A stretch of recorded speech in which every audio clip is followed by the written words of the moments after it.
Welcome to the Deep Dive. Today, we're diving into a field you might not even know exists, pharmacovigilance. Yeah. It's all about making sure the medicines and vaccines we rely on are actually safe and effective out in the real world, hmm after they've been approved and everything. Right. Like clinical trials, they give us a snapshot. But pharmacovigilance, it's like the long-term safety study, constantly monitoring for any unexpected issues. Exactly. Yeah. Yeah, and it's a massive undertaking. Just to give you an idea of the scale, Yep. the WHO's global database, Vigibase, it has over 36 million individual case safety reports. 36 million. Yeah. Wow, that's a lot of potential needles in a very big haystack. Yeah. So how do they even begin to make sense of all that data? I mean, what are the tools and techniques at the forefront of pharmacovigilance today? Well, one of the most exciting developments is the use of artificial intelligence and machine learning. AI. Yeah. Yeah. Imagine being able to predict potential side effects for a patient before they even take a medication, just based on their unique profile. Okay, that sounds straight out of science fiction. How does that even work? It's all about patterns. Algorithms like random forest or support vector machines. Wow. They're trained on vast data sets of patient information, things like demographics, medical history, genetics, even lifestyle factors. By analyzing all this data, the AI, it can identify subtle relationships and predict the likelihood of someone experiencing a specific adverse event. So it's not just about crunching numbers, it's about understanding the complex interplay of all these different factors that make each person unique. Precisely. Yeah. And that's where the real power of AI lies. It can sift through mountains of data and identify patterns that would be impossible for humans to spot. This allows us to move from a reactive approach to a more proactive one, potentially preventing harm before it even occurs. That's incredible. But what about all the information that isn't neatly organized in a database? Things like doctor's notes or patient feedback. How do you analyze that? You're right. A huge amount of valuable information is locked away in unstructured text data. And that's where natural language processing comes in. NLP. Okay. It's a branch of AI that allows computers to understand and analyze human language. So you're saying computers can read and understand doctor's notes? Yeah. I feel like we're entering the realm of science fiction here. It's becoming more and more of a reality. NLP algorithms can scan through mountains of text. Electronic health records social media posts, even scientific literature, and extract meaningful insights. For example, they can identify mentions of specific symptoms or side effects that might be associated with a particular drug. So it's like having a digital detective combing through all this text data to uncover hidden clues about drug safety. But how accurate is it? I mean, can you really rely on computers to understand the nuances of human language? That's a great question. And it's true that NLP is still a developing field. There are challenges, particularly when it comes to understanding context and subtle linguistic variations, but the technology is advancing rapidly. And it's already proving to be a valuable tool in pharmacovigilance. So it's not just about replacing human expertise.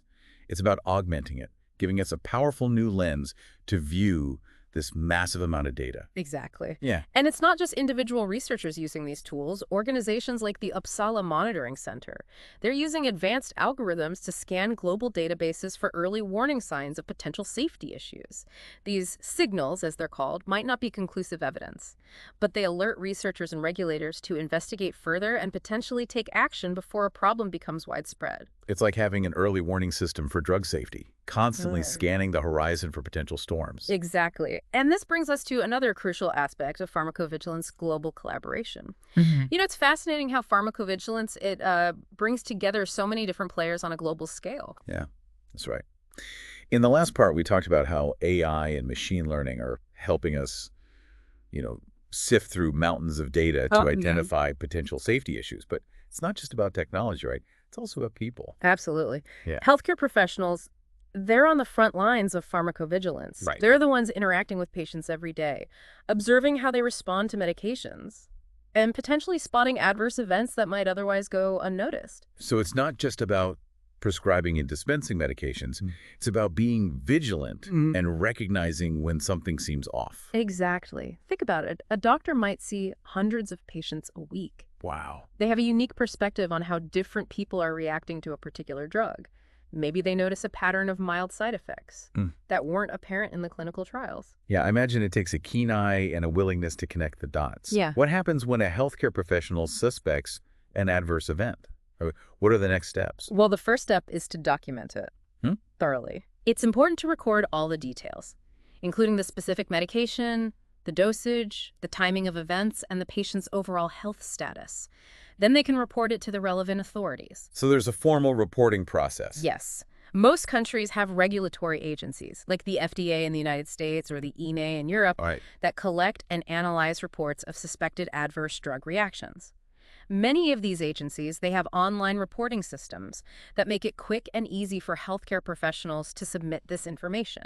So it's like a direct line to the experts who are monitoring drug safety on a national level. Exactly. These reports are incredibly valuable. They help build a more complete picture of a drug safety profile over time, especially as it's used by a wider and more diverse population than was included in the initial clinical trials. It seems like every report, no matter how small, could potentially contribute to a bigger understanding of drug safety. Absolutely. Even seemingly minor side effects can be important pieces of the puzzle. It's Mhm. all about recognizing patterns and trends. That makes me think about the role of patients in all of this. They're the ones experiencing these medications firsthand. You're absolutely right. Patients are becoming increasingly empowered in the world of pharmacovigilance. Hmm. They have a unique perspective on their own bodies and how they're responding to treatment. So patients can play an active role in monitoring their own safety. Yes, and it's incredibly important. For example, let's say a patient starts taking a new medication and notices a persistent headache that wasn't mentioned as a potential side effect. So something that might seem minor but feels off to them? Exactly. In the past, they might have just brushed it off or assumed it was unrelated. But now they can easily research the medication online, connect with other patients in online forums, and even report their experience directly to regulatory agencies. Wow. So patients can actually contribute to the collective knowledge about drug safety. Absolutely. In fact, many regulatory agencies encourage patients to report their experiences, whether it's a suspected side effect, an unexpected drug interaction, or even just a general concern. That's empowering, knowing that you have a voice and can potentially help protect others by sharing your experience. But I imagine it can be daunting for patients to navigate all this information. Medical jargon can be pretty confusing. You're right. Thankfully, there are organizations dedicated to making this information more accessible.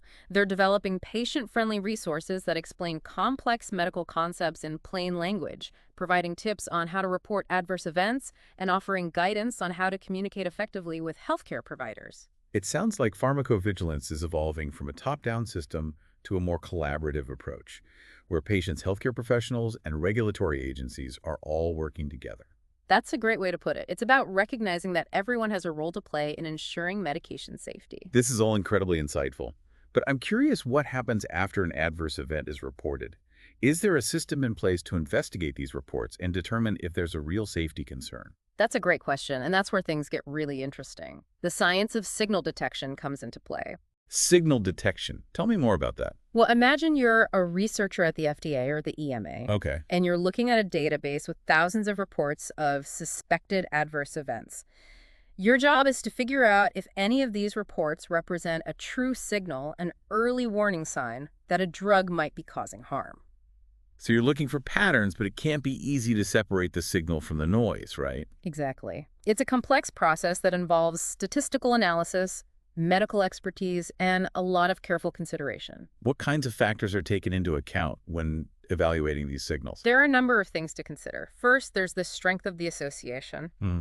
Is there a clear and consistent link between the drug and the adverse event, or is it just a coincidence? So it's not just about the number of reports, but the quality and consistency of the information. Precisely. Then there's the temporal relationship. Okay. Did the adverse event occur shortly after the patient started taking the drug, or was there a significant delay?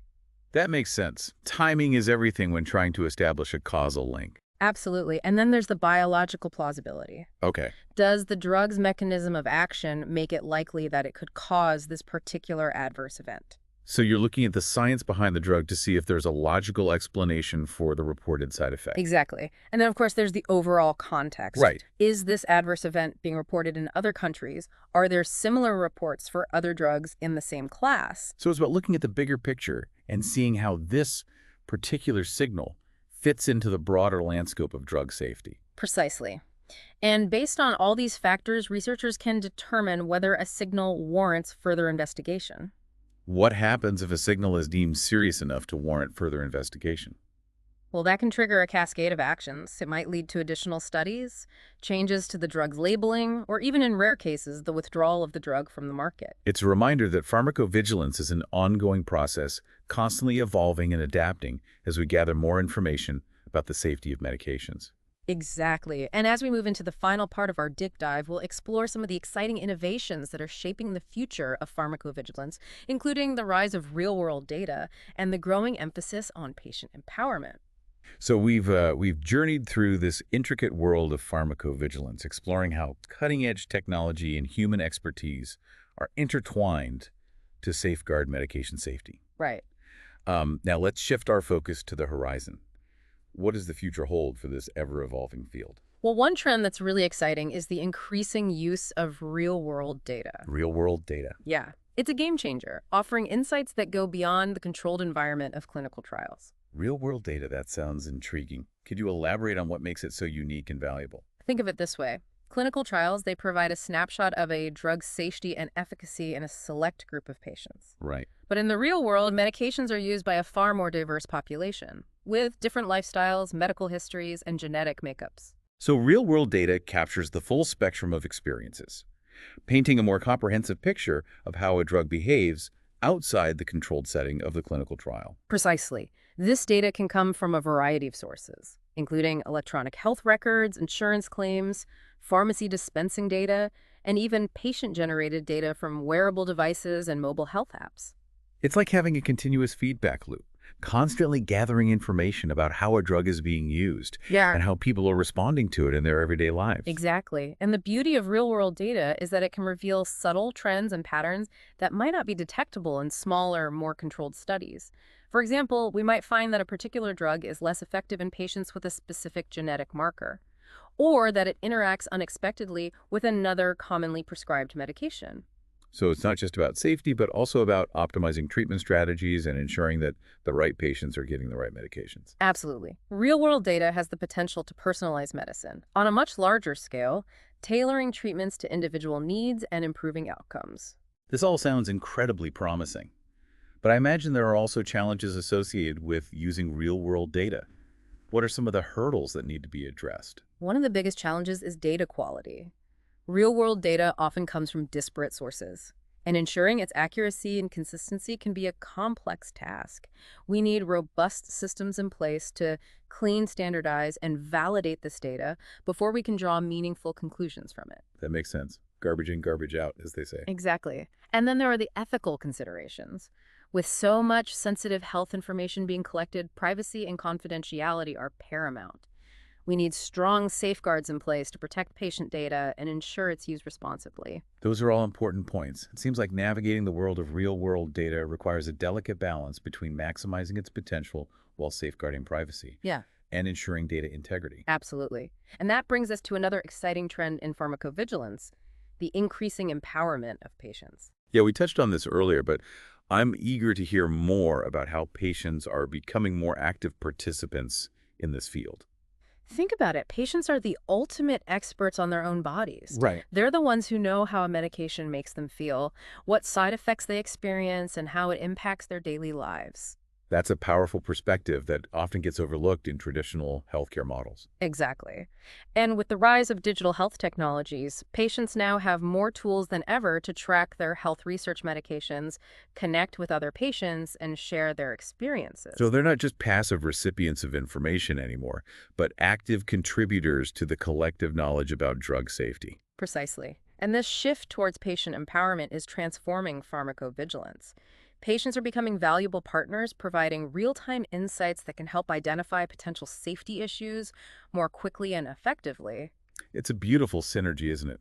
Technology empowering patients informing pharmacovigilance, and ultimately everyone benefiting from a safer and more effective healthcare system. I couldn't agree more. It's an exciting time to be involved in this field. As we wrap up our deep dive into the world of pharmacovigilance, it's clear that this is a field in constant motion, driven by innovation and a commitment to patient safety. Indeed. And for our listeners who are intrigued by this fascinating world, I encourage you to explore the resources we mentioned earlier, the WHO website, the EMA's Pharmacovigilance portal, and the FDA's website. Excellent suggestions. These platforms offer a wealth of information for anyone interested in learning more about this vital and ever-evolving field. And who knows? Maybe some of you listening will become the future leaders and innovators in pharmacovigilance, shaping the way we ensure medication safety for generations to come. It's been a privilege to explore the world of pharmacovigilance with you. Thank you for joining us on the Deep Dive.